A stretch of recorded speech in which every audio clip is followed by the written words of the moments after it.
प्रणाम, नमस्कार। बहुत स्वागत है आपका उस कार्यक्रम में जिसका नाम है हे प्रभु आनंददाता। और इस कार्यक्रम को लेकर कार्यक्रम के आपकी टेलीविज़न स्क्रीन के निचले हिस्से पर जो नंबर है उस पर व्हाट्सएप नंबर पर अपनी राय, अपनी रिएक्शंस, प्रतिक्रियाएं ज़रूर भेजें। ये नंबर है 7000969440। इस पर अपनी रिएक्शंस, अपनी प्रतिक्रियाएं हमको ज़रूर भेजिए। और आज भी हम एक दर्शक के भेजे गए प्रश्न पर, जो युवा हैं और मंदसौर से अनिमेश रावत ने ये सवाल हमें भेजा है। ये MBBS की पढ़ाई करने के लिए देश की एक नामचीन यूनिवर्सिटी में गए हैं और सबसे अच्छी बात ये है कि ये ध्यान के भी एक बड़े अच्छे विद्यार्थी हैं। इनका कहना है कि हमारे घर में बड़ी सघन परंपरा रही है मेडिटेशन की और मैं पशुपतिनाथ की नगरी से आता हूँ, तो जहाँ शिव का वास है वहाँ ध्यान और तल्लीनता तो बहुत स्वाभाविक रूप से मौजूद रहेंगे ही। मुझे भी बड़ा अच्छा लगा कि एक विज्ञान का, और वो भी शरीर विज्ञान, यानी MBBS तो उसी की पढ़ाई है, चिकित्सा विज्ञान। इनका कहना है कि भारतीय परंपरा, मुझसे भी ये सवाल हॉस्टल में मेरे साथी पूछते हैं क्योंकि मेरा रुझान भारतीय प्राचीन मनीषा की तरफ है। उनके प्रश्न मुझसे होते हैं लेकिन मैं इसका बहुत समाधान कारक उत्तर नहीं दे पाता। वो मुझसे पूछते हैं कि आपके यहाँ आचमन की परंपरा है, आप अपने पूजा विधान में नाना प्रकार की चीज़ें शामिल करते हैं, आप तर्पण करते हैं, आप सूर्य को जल अर्पित करते हैं। और ये पूछने वाले वो कहते हैं कि मुझे कई बार कष्ट भी होता है। वो सनातन परंपरा में ही जन्म लेने वाले युवा मेरे साथी हैं, लेकिन ना उन्हें ठीक से पता है और मैं भी ये दावा नहीं कर सकता कि मैं भी सब जानता हूँ। इनका कहना है कि वो मुझसे प्रश्न करते हैं कि क्या आप हिंदू धर्म या सनातन परंपरा की जो बात करते हैं, क्या इसमें समय समय पर जो आपके तथाकथित दुर्गुण हैं उनको रेक्टिफाई करने की कोई व्यवस्था है? क्या उनको दूर करने के लिए आपके पुराण, आपकी संहिताएं क्या समय समय पर संशोधित और बदलती हैं? क्योंकि उनका ये भी कहना है कि दुनिया के बाकी रिलीजन से तुलना करें तो ये चीज़ धर्म में बहुत कम पाई जाती है। तो क्या हिंदू धर्म कोई अपवाद है, सनातन परंपरा कोई अपवाद है, या फिर, हालांकि ये तुलना प्रतिस्पर्धा करने का प्रश्न बिल्कुल नहीं है और ना हम यहाँ ऐसे करने की कोई चेष्टा कर रहे हैं, क्योंकि धर्म को समझना ही महत्वपूर्ण है। और धर्म को लेकर एक छिद्रान्वेषी दृष्टि रखना किसी भी धर्म के प्रति वो सर्वथा अनुकूल नहीं है। लेकिन फिर भी बात यहाँ सनातन परंपरा की है, तो मैं भी इसके बारे में कोई बहुत आधिकारिक तौर पर कोई टिप्पणी करने वाला व्यक्ति नहीं हूँ। टिप्पणी करेंगे प्रोफेसर सुरेंद्र बिहारी गोस्वामी, भगवत गीता के अध्येता, अद्भुत अध्येता और मानस मर्मज्ञ। प्रणाम कर रहा हूँ गोस्वामी जी। और बड़ा जिज्ञासु का बड़ा सुंदर प्रश्न ये मूल जिज्ञासु है। ये मतलब इनके प्रश्न से सबसे पहले तो मुझे ध्यान आता है, चूंकि ये चिकित्सक हैं और चिकित्सा व्यवसाय से मेरे परिवार का भी कहीं न कहीं संबंध है। मेरे पिताजी भी चिकित्सक हुआ करते थे एक ज़माने में। तो मुझे ध्यान आता है कि इन्होंने एक बदलने वाली बड़ी अच्छी प्रक्रिया कही है और उस प्रश्न से मेरे को कितना आनंद हुआ मैं आपको बता नहीं सकता। मुझे याद आता है एक ज़माने में एंटीबायोटिक की दूसरी प्रक्रिया में आया करते थे, फिर थोड़ा ज़माना बदला तो वो हट गया, उसकी जगह दूसरा आ गया, फिर ज़माना आ गया तो उसकी जगह फिर दूसरा आ गया, फिर दूसरा आ गया। अब वो रोजीना अलग अलग प्रकार की चीज़ें बदलते चली जा रही हैं और वो शोध कभी खत्म नहीं हो रहा है। लोग बोलते हैं अरे साहब वो हमारे ज़माने में एक ऑक्सीटेट्रासाइक्लिन आती थी, उन्होंने कहा अरे वो तो बंद कर दी सरकार ने, अब तो दूसरा एंटीबायोटिक आता है उसमें ये।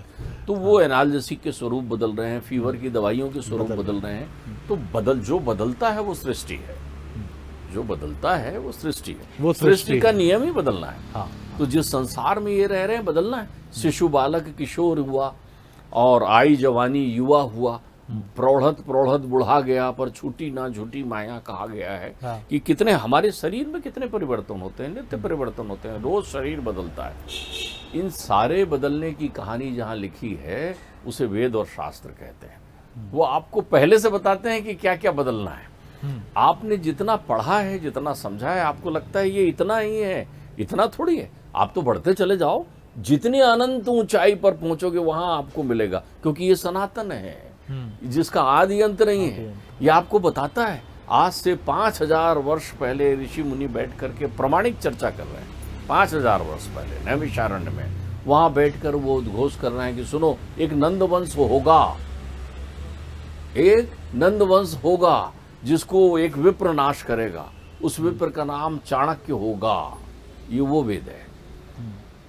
अधूरा ज्ञान सदैव खतरनाक है। तो जो लोग नहीं जानते इन प्रक्रियाओं को, आपको प्रत्येक बदली परिस्थिति में जीने की कला सिखाता है सनातन धर्म दर्शन। उसे आप क्या बदलेंगे? वो आपके हर बदलने का राज जानता है। वो आपको हर बदलने के प्रति सचेत करता है कि कहाँ बदलाव होगा, क्योंकि वो सबसे बड़े रोग को बड़े सहज रूप से आपके सामने प्रस्तुत करता है, जिसको आप विषय कहते हैं, जिसको विषय कहते हैं। बहुत अच्छी बात है।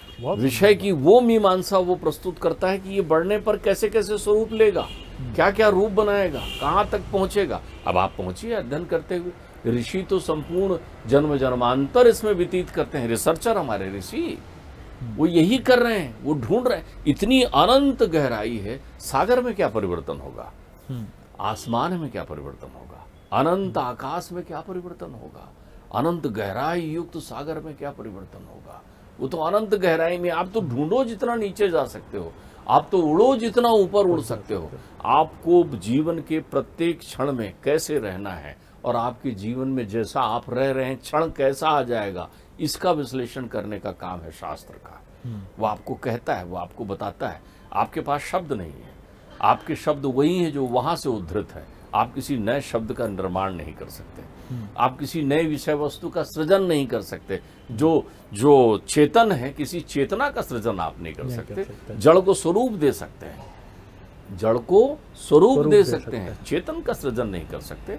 आप किसी आत्मा का निर्माण नहीं कर सकते। उस आत्मा के अंश को लेकर आप अनंत निर्माण कर सकते हो, लेकिन आत्मा का निर्माण नहीं कर सकते। तो परिवर्तन जो कुछ है मूल रूप से ये है, इनके जो मित्र हैं जो इन्हें उद्वेलित करते हैं। मुझे ध्यान आता है कि ईसा मसीह को जब सूली पर चढ़ाया गया तो ईसा मसीह ने सूली पर चढ़े हुए कहा, देखो भाई इनको छोड़ देना, ये निर्दोष हैं, ये नहीं जानते परमात्मा, वो देवता के दूत हैं, ईश्वर के दूत हैं। वो कहते हैं इन्हें माफ कर देना, क्योंकि ये नहीं जानते कि मैं कौन हूं या आप कौन हैं। तो अज्ञानता में कही गई तथ्यों पर निरर्थक अपना चिंतन लगाने की जरूरत नहीं है। मैनेजमेंट में एक बहुत सुंदर उदाहरण हम लोग देते हैं, जब हम प्रबंध पढ़ाते हैं तो एक बहुत सुंदर उदाहरण देते हैं। एक गधे और लोमड़ी में लड़ाई हो गई। गधे ने कहा घास नीली होती है, लोमड़ी ने कहा घास हरी होती है। जब दोनों में लड़ाई हुई तो वो जंगल के राजा शेर के पास पहुंचे। शेर के पास पहुंचे तो गधे ने जाति कहा, महाराज घास नीली होती है, मैंने ऐसा कहा क्या, गलत कहा। शेर ने तुरंत कहा, नहीं नहीं नहीं, आपने बिल्कुल सच कहा, घास नीली होती है। आपको मुक्त किया जाता है और उन्हें 3 दिन के मौन की सजा दी जाती है। अब गधा चला गया प्रसन्न होकर कि वो विजेता हो चुका है।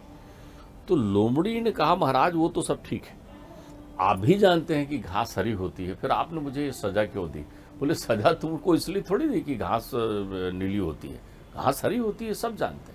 सजा तुम्हें मैंने इसलिए दी कि तुम जानते थे कि ये गधा है, फिर इसकी बातों के प्रपंच में पढ़ करके तुमने अपना भी समय बर्बाद किया और मेरा भी समय बर्बाद किया। चूंकि ये जानता नहीं है, ये है ही गधा, तो आप इसमें समय बर्बाद, तो इसलिए मौन रहो, मौन रह कर आत्म साधना करो।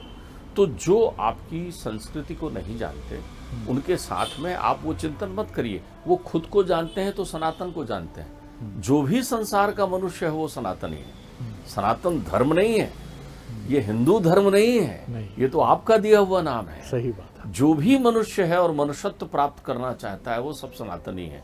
उसको अपने जीने का लक्ष्य यदि चाहिए। आप विषय पढ़ते हैं, आप फर्स्ट ईयर में जो पढ़ते हैं क्या सेकंड ईयर में भी वही पढ़ते हैं क्या? आपने MBBS कर लिया तो क्या पीजी में भी वही पढ़ेंगे क्या? पीजी कर लिया तो क्या आपकी पढ़ाई खत्म हो गई क्या? आप जीवन भर मनुष्य के उपचार की व्यवस्था के लिए जानना चाहते हैं और जीवन भर शोध करते हैं, तो वो जानकारियां तो उपलब्ध हैं, खोजते आप हैं। तो मौको कहाँ ढूंढे रे बंदे, पहले ढूंढिए। तो अभी तो आपको अनंत ऊंचाई में पहुंचना है, लेकिन आपकी जिज्ञासा उस ऊंचाई पर पहुंचा देगी। जो लोग आचमनी का उदाहरण देते हैं वो भी किसी मृत व्यक्ति को अपने घर में शांत होते समय जो है, अरे ये वही आचमनी है जिसमें दवाई भरकर आप पिलाते हैं।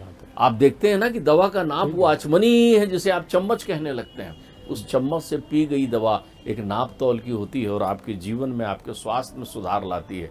बस वैसे ही एक जल होता है जो आपके लिए अमृतमय औषधि हो जाता है महज आपके मन के शुद्ध होने पर, और वो आपको अमृतत्व की प्रदान करता है। अरे सूर्य को आप जल दे पाएंगे? ये तो आपके भाव हैं, इस बहाने आपका मन उड़कर सूर्य के पास तक पहुंच जाता है। ये साधन है, जितने भी साधन आपको बनाए हैं ये विधान है आपकी प्रक्रिया करने के लिए, आपको उस उपक्रम में लगाने के लिए, आपको भाव उद्धृत करने के लिए। लेकिन अगर आपके अंतर्चित्त में कुभाव है तो आप उस भाव को नहीं समझ पाएंगे। आप ध्यान रखिए, कितना भी मतवाला कामी व्यक्ति घूम रहा हो, कितना भी मतवाला व्यक्ति, अगर उसके काम और विषयों के मध्य में महतारी दिख जाए, उसको माँ आ जाए कहीं, तो वो ठिठक जाएगा, उसकी काम वासनाएं सब विस्मृत हो जाएंगी। और ये माँ आ गई है, तो माँ को देखकर काम नहीं आया, माँ को देखकर तेरा मन विषयों से विरक्त नहीं हुआ, विषयों में नहीं आसक्त हुआ। क्यों? क्योंकि माँ आ गई है। तो जिस दिन इनको ज्ञान रूपी माँ से सामना हो जाएगा, उस दिन इनके अंतर्चित्त में शुद्धता विद्यमान हो जाएगी। परिवर्तन जगत का नियम है, परिवर्तन सब में हो, लेकिन तुम किसको परिवर्तन करोगे? जो परिवर्तनों की खान लिए हुए बैठी है और आपको बता रही है, उसमें वर्णन है। आप कभी ध्यान योग और अध्यात्म में जो लोग जाते हैं वो कभी सागर में स्नान तो करें। वो बता रही है कि 5000 वर्ष बाद पृथ्वी क्या होगी, 5 लाख वर्ष बाद पृथ्वी क्या होगी, कौन रहेगा कौन नहीं रहेगा। और आप कहेंगे ये तो सब कल्पना है। अब ऐसे कहने वाले लोगों की संख्या सामने खत्म हो चुकी है, क्योंकि जो जिसे ये कल्पना मानते थे वो सारी चीजें यथार्थ हो गई जो उसमें लिखी थी। हर तथ्य यथार्थ हो गया है, आप समझ लीजिए। तो जीवन में एक युवा को चाहिए कि वो अपने कर्तव्यों का अच्छे से निष्पादन करें, और अध्यात्म के प्रति ये जो वर्णित तथ्य हैं आपने श्रवण किए हैं। श्रवण करना मतलब ये तो विज्ञापन है। आपको सुनाकर आपके पिता प्रेरित करते हैं, आपकी माता आपके दादाजी प्रेरित, राम का चरित्र इतना सुंदर है, आहा क्या भाइयों में प्रेम था। आप सुना है आपने, पढ़िए ना, समय निकालिए और पढ़िए कि राम का चरित्र क्या है, तो आप देखेंगे कितनी गहराई मिल गई आपको। बहुत सुंदर। तब आपके मन से ये प्रश्न खत्म हो जाएगा कि ऐसा क्यों नहीं था, वैसा क्यों नहीं था। आप कौन सा परिवर्तन चाहते हैं? अभी आपने बिना पेट्रोल डीजल के मन की गति से चलने वाले, अब लोग आ रहे हैं कंप्यूटर वाले यान बना रहे हैं। उन यान, पुष्पक यान को कभी आपने पढ़ा? आपने देखा पुष्पक यान कैसा निर्मित हुआ था, किसने बनाया था, कहाँ चला, किसने दिया था, सारे विधान है वहाँ पर। तो आप इन तथ्यों को पढ़िए, नित्य प्रति समय निकालिए, जो सुना है आपने उसको समझने का प्रयत्न करिए, क्योंकि सुनी बात में 2 तथ्य हो सकते हैं। आप जो श्रवण कर रहे हैं वो तो श्रद्धा से कर रहे हैं, लेकिन कोई अश्रद्धालु बीच में आकर आपको आपके श्रवण शक्ति को क्षीण करने का प्रयत्न भी कर सकता है। इसका मतलब नहीं उसकी आपके सनातन धर्म दर्शन से अश्रद्धा नहीं है, क्योंकि वो तो खुद सनातनी है। संसार में कौन ऐसा धर्म है जो ये नहीं बता रहा है कि एक मनुष्य को मनुष्य बनना चाहिए, संपूर्ण मनुष्य बनना चाहिए। तो यही बताने की कला जहां वर्णित है वो सनातन धर्म दर्शन है। इसमें कोई परिवर्तन नहीं होना है। सृष्टि में अनंत परिवर्तन होते रहेंगे, लेकिन सृष्टि के परिवर्तन का क्या प्रभाव आपके जीवन पर पड़ेगा? कैसे माया से बचिए, कैसे आप ऐसे लोगों के मध्य रहिए, कैसे जीवन के उद्देश्य निर्धारित करिए, कैसे कर्म करिए, कौन सा सुमार्ग है, कौन सा कुमार्ग है, कैसे आप अपने आप को अंदर कौन बोलता है, कौन बैठा हुआ है।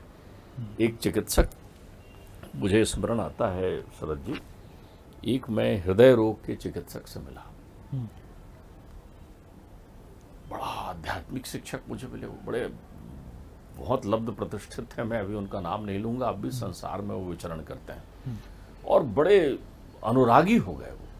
जो वो विज्ञान को लेकर चल रहे थे कि केवल विज्ञान और नास्तिकता की बातें वो अपने चिंतन में किया करते थे, उनसे ज्यादा मैंने अध्यात्म व्यक्ति कोई दूसरा नहीं देखा। क्या ज्ञानी हो गए वो। तो मैं उनसे मिलने गया कि आपके जीवन में ऐसी कौन सी घटना हो गई। उन्होंने कहा एक बार शल्य क्रिया करते हुए, हृदय के विशेषज्ञ हैं वो, हृदय के बड़े शल्य चिकित्सक हैं, लब्ध प्रतिष्ठित। तो उन्होंने कहा मैंने एक हृदय को खोला, तो उनके, अब मैं चिकित्सकीय शब्दों का संभाषण नहीं कर पाऊंगा क्योंकि मैं उतना विविदित नहीं हूं इसमें।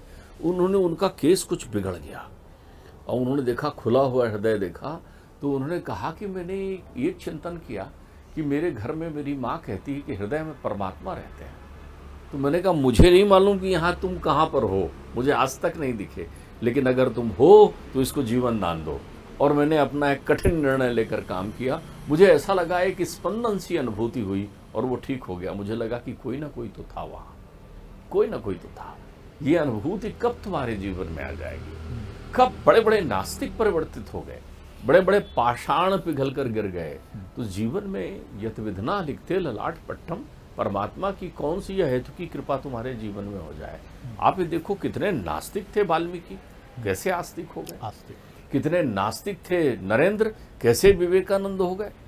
नास्तिक का अर्थ दूसरा है, माँ के साथ सारे पूजा पाठ में रहते थे लेकिन ईश्वरीय अस्तित्व पर उनका प्रश्न विद्यमान रहता था। ईश्वर को देखा है, ईश्वर है, जब नहीं देखा है तो क्यों मानते हो? जिस दिन तुम्हें ये अनुभूति हो जाएगी कि तेरे अंतर्चित्त में वो बसा हुआ है, उस दिन तुम बड़े प्रसन्न हो जाओगे कि मैं हरिद्वार लिए घूम रहा हूँ, मैं इतना सुंदर श्रेष्ठतम शरीर लिए घूम रहा हूँ। तो इन तथ्यों को समझना, कोई भी परिवर्तन कहीं भी आप कर सकते हैं, जो आप कर सकते हैं ये नहीं कर सकते। जो लोग वेद के बारे में नहीं जानते वो समझ लें कि वेद परमात्मा की वाणी है। वेद लिखा नहीं गया है, वेद प्रकट हुआ है जी। उस वेद को ऋषियों ने शोध करके उससे शास्त्र का निर्माण किया। शास्त्र का निर्माण करने के बाद उससे जो है वो संहिताएं, श्रुति, स्मृति इत्यादि बनाई ताकि सहज बातों में आपको समझा सकें। पुराणगत प्रक्रियाओं में लोगों की दिनचर्या से लेकर उदाहरण दिया गया, महापुरुषों की जीवन संरचना को आपके सामने प्रस्तुत किया गया। ये सारे उदाहरण यथार्थ आपके मध्य ज्यों की त्यों इसलिए प्रस्तुत किया गया ताकि आपकी प्रेरणा बन सके। आप देखते हैं पड़ोस में, और देखो साहब वो हमेशा सच बोलता था, देखो वो इतना अच्छा रहा। किसी सच बोलने वाले के जीवन में प्रतिकूलता आई तो आपका ध्यान गया, बहुत सच बोल लिया, अब क्या हुआ? लेकिन बाद में कहा कि जो झूठा था वो पकड़ा गया और सच्चा जो है चल गया। तो आपने कहा सत्यम परमम धीमहि, आपको मालूम हो गया, अरे आपके राष्ट्र ने वाक्य को स्वीकार किया है, सत्यमेव जयते। ठीक बात है। तो आपके जीवन में सत्य अपरिवर्तित होता है। कोई कहे बहुत दिनों से सूरज पूरब से निकल रहा है, कभी पश्चिम से या थोड़ा निकल जाता तो क्या बुराई थी? सूर्य के निकलने को आप कैसे परिवर्तित? बहुत सुंदर बात गोस्वामी जी के चिंतन से मन में आई है कि आप रामायण और महाभारत पढ़ते हैं तो उसमें आप क्या पाते हैं कि फला पेड़ की जड़ का पूजा करने से रावण को परास्त किया जा सकता है। नहीं, पुरुषार्थ का ही नाम है रामायण, कि आपके पास अगर सेना नहीं है तो आप वन में रहने वाले भालुओं और वानरों को संगठित कर सकते हैं। एक गिलहरी भी मदद कर सकती है। प्रबंधन का कितना अचूक उदाहरण है और कितना अकूत श्रम है राम के उस जतन में, जो वन से लेकर उनकी यात्रा वनवासी राम की लंका विजय तक जाती है। और महाभारत, इससे बढ़िया क्या जीवन दर्शन की कोई पुस्तक हो सकती है कि जहाँ आपको एक एक छल प्रपंच का विवरण है और पलड़ा दोनों तरफ संतुलित भी दिखता है। कई बार ऐसा लगता है कि दुर्योधन भी उचित प्रतीत होते हैं, भाई क्या गलत कह रहे हैं, नहीं दूंगा, लड़ेंगे। कर्ण के साथ क्या विसंगति हुई है, लेकिन कितने सुंदर ढंग से ये कथाएं और कब लिखी गई और आज की स्थिति। लेकिन अगर हमारा वितंडावाती मन है सोशल मीडिया के उन हमलावर ट्रोल गैंग्स की तरह, तो फिर तो हम हर चीज़ में अरे साहब इसमें तो ये कहा गया, इसका जवाब दे दीजिए हमको, इसका कोई उत्तर नहीं है जी। देखिए आप एक बात समझिए, बहुत सारे लोग जो हैं परमात्मा के अलग अलग बनाए हुए स्वरूपों पर भी चिंतन करते हैं कि कोई 4 हाथ वाला आदमी हो जाएगा क्या, कोई 1000 हाथ वाला आदमी हो जाएगा क्या। बिल्कुल आपको जब हजारों हाथ के बराबर मदद मिले तो आप यही कहते हैं ना, आपने तो 1000 हाथ से मेरी मदद की है, तो एक स्वरूप बना लीजिए जो धर्म अर्थ काम मोक्ष चारों प्रदान कर रहे हैं। तो आप चारों एक साथ प्रदान कर रहे हैं, तो चतुर्भुज स्वरूप आपने बना कर रख दिया है आपने। तो आप जो है वेदों में तस्वीर नहीं बनी है, तस्वीर तो मन के आईने में है। वेदों ने चित्र बनाकर नहीं बताया है कि देखिए ये भगवान विष्णु का तस्वीर है, ये ब्रह्मा का तस्वीर है। ये तो उन्होंने कहा उद्भव स्थित संहार कारणी, ये 3 काम कर रहे हैं, संसार को निर्माण भी कर रहे हैं। ध्यान रखिए, जो सृष्टि का नाश भी करे और निर्माण भी करे वो भगवान होता है। जो किसी मृत को जीवित कर दे वो भगवान होता है। जो 100 में जो है शिव बना दे वो भगवान होता है। भगवान की अनंत। अब गार्ड पार्टिकल आप मान के घूम रहे हैं ना, तो घूमते रहिए ना, गार्ड पार्टिकल ही मान लीजिए, हमको कोई तकलीफ थोड़ी है। बिल्कुल सही। आपके जीवन में आपका जीवन कितने बरस आप जिएंगे, कैसे क्या एज इट इज रहेंगे, जिसके जीवन में कोई परिवर्तन नहीं आता। 125 वर्ष तक कृष्ण रहे, जैसे वो द्वारिका में दिखते थे वैसे ही वो गोकुल में दिखते थे, वैसे ही वो मथुरा में दिखते थे। आप ध्यान रखिए, जो चेतन चेतन है, आपके अंतर चित्त में ही तो चेतना बैठी हुई है। जो भी जड़ता है वो रावण है, जो भी जड़ता है वो कंस है, जो भी जड़ता है वो आसुरी शक्ति है, और जो भी चेतन है वो ब्रह्म है। तो लड़ाई आपकी जड़ चेतन की तो है। आपने शरीर को मैं मान लिया है, बस यही असुर है। और जिस दिन आपने शरीर के भीतर बैठे हुए को मैं मान लिया, जान लिया कि ये मैं हूं, उस दिन आप सुर में आ जाएंगे। इतनी सी कहानी है। बिल्कुल ठीक है प्रोफेसर गोस्वामी ने जो हमें, तो मित्र आपको काफ़ी हद तक समाधान मिला हो, और समाधान यही है कि अनुभव ही सबसे बड़ी पूंजी है। हमने कितना जाना है, वेद को कितना जाना है। जहाँ जिन घरों में, माफ़ कीजिएगा, ठीक से रामायण की 2 चौपाई भी युवा पीढ़ी नहीं जानती, और बहुत गर्व से कंधे उचका कर कहती है कि मुझे नहीं मालूम। मैं तो कंफ्यूज भी हो जाता हूँ कि विभीषण कौन था, और फिर आप एक वियर्ड हंसी के साथ आगे बढ़ जाते हैं। इसमें कोई बुराई नहीं है, मैं कोई ये नहीं कह रहा हूँ कि ये उपहास की विषय वस्तु है, क्योंकि इस युवा पीढ़ी का ठीक से मार्गदर्शन नहीं हुआ। पिता ने ही गंभीरता से रामायण नहीं पढ़ी तो पुत्र कैसे पढ़ेगा, या कोई भी धर्म ग्रंथ, कुरान हो या गुरु ग्रंथ साहिब हो या बाइबल हो। ये संस्कार कहाँ से आते हैं? ये आते हैं पेरेंट्स से। एक बार एक बहुत संस्कृत के नामचीन प्रोफेसर, जिनको पद्म पुरस्कार भी मिला, मेरी चर्चा उनसे हो रही थी वाराणसी में, विख्यात विश्वविद्यालय में वो अध्यापन से जुड़े हुए हैं अभी भी।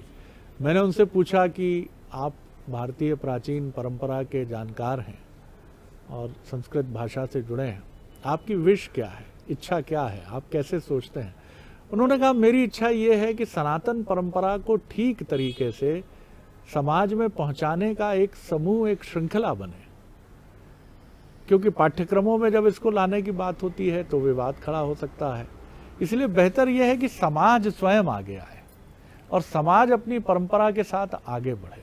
और उन्होंने कहा, मेरी एक और इच्छा की आपने बात पूछी, तो अगर कभी ईश्वर मेरे समक्ष आया तो जो जिन विश्वविद्यालयों में प्राचीन 6-6 महीने तक आक्रांताओं ने पुस्तकों को इस तरह जलाया कि वो 6-6 माह तक जलती रहीं, नालंदा और तक्षशिला, मैं उस पुस्तकालय को फिर से साकार रूप में देखना चाहता हूँ। प्रोफेसर गोस्वामी, देखिए, इस प्रश्न का एक पहलू और रह जा रहा था, ये बड़ा महत्वपूर्ण है युवाओं के लिए जी। इस प्रश्न के पहलू में किसी युवा की जिज्ञासा इस बात पर अगर केंद्रित है कि कुछ बदलना है, तो आप रीति रिवाज और रूढ़वादिता पर के बदलने का चिंतन कर रहे हैं, परंपराओं के बदलने का चिंतन नहीं कर रहे हैं, दर्शन के बदलने का चिंतन नहीं कर रहे हैं। उनको समस्या इससे हो सकती है कि वो धोती कुर्ता पहनना पड़ता है या पद्मासन लगाना पड़ता है, तो उनका अल्पज्ञ ज्ञान है। वो और विकसित करेंगे तो देखेंगे कि इससे इलास्टिसिटी, इससे ज़्यादा लोचपूर्ण कोई परंपरा नहीं है। तुम जिस पल जिस क्षण उसका ध्यान कर देते हो। किसने कहा तुम्हें कि तुम जल तर्पण करोगे तभी सूर्य प्रसन्न होंगे? बदलना थोड़ी है। अगर तेरे अंतर चित्त में ये भाव उत्पन्न हो जा रहा है कि हाँ मैं सूर्य को जल दे रहा हूँ, तो बस उतने मात्र से सूर्य प्रसन्न हो जाते हैं। एतस्मात् परम किंचित मना शुद्धेन विद्यते और जन्मांतर भवेत पुण्यम तदा में भागवतम लभेत। तो अनंतता के साथ तुम्हारी अनुभूति का विषय है। दूसरा, ये बहस या वाद विवाद का विषय ही नहीं है। जो आपको नहीं जानता है, जो आपको नहीं समझता है, ये तो अंतरंगता का विषय है कि आप अध्यात्म बहुत अंतरंग होता है। जो लोग ये पूछें कि आप ऐसा क्यों करते हो, हम उनसे ये पूछने नहीं जाते कि आप ऐसा क्यों नहीं करते हो। एक अंतरंगता का विषय है। आप क्यों पूछ रहे हैं? जिसमें तुम्हें अच्छा लगता है वो तुम करो। यदि तुम्हें ऐसा लगता है कि ये कह देने मात्र से कि मैं नहीं जानता कौन विभीषण कौन सुग्रीव, और ऐसा कह देने से आपको लगता है कि मेरी मुस्कुराहट निश्चल हो जाएगी, निश्चल नहीं हुई है। तुम्हें खुश रहने के लिए पर्याप्त है, तुम ऐसा बोलकर खुश हो जाओ। लेकिन जो जानता है वो जानता है, जो जानता है वो पहचानता है, वो समझता है, वो मानता है। तुम खुद को मानने लग जाओ तो विश्वास करो तुम्हारे अंतर्चित्त में विद्यमान परमात्मा का अनंत आशीर्वाद तुम्हारे जीवन में आ जाए। और एक शेर जिसका जिक्र हम पहले भी इस मंच पर कर चुके हैं, जो पा गया है राज वो चुप है खामोश है, जिसको नहीं खबर उसमें जोशो खरोश है। तो जोशो खरोश में वही है जो शायद पूरी तरह से बहुत सारी चीज़ों को जानता नहीं। जानना शांत करता है, जानना अपने बारे में एक अद्भुत आनंद से भर देता है। इसीलिए अध्यात्म के बारे में कहा जाता है कि आत्म अध्ययन ही अध्यात्म है, ये और कुछ नहीं है। तो पहले अपने को समझिए। जो विवेकानंद भी कहते थे कि खूब फुटबॉल खेलो, विभीषण सुग्रीव में कन्फ्यूजन रखो, प्रसन्न रहो। लेकिन अगर तुम प्रसन्न रहे और स्वयं की यात्रा अंतर की करते रहे तो निश्चित तौर पर परम सत्य किसी न किसी दिन आपके सामने उद्घाटित होगा। लेकिन ये जीवन बहुत दुर्लभ है, जो मैं गोस्वामी जी की बात से बिल्कुल समझ रहा हूँ कि आपको 84 लाख योनियों के बाद जो सनातन परंपरा की मान्यता है, ये अद्भुत जीवन मिला है। हरिद्वार है, ये हरि का द्वार है। तो आप इसको कैसे ज़ाया करना चाहते हैं या इसका एक सार्थक उपयोग करना चाहते हैं, ये आप पर है। It is up to you. बहुत धन्यवाद गोस्वामी जी, बहुत प्रणाम करते हैं आपको। और अगले अंक में एक और एपिसोड के साथ आपसे रूबरू होंगे, फिर मिलेंगे आपसे। नमस्कार।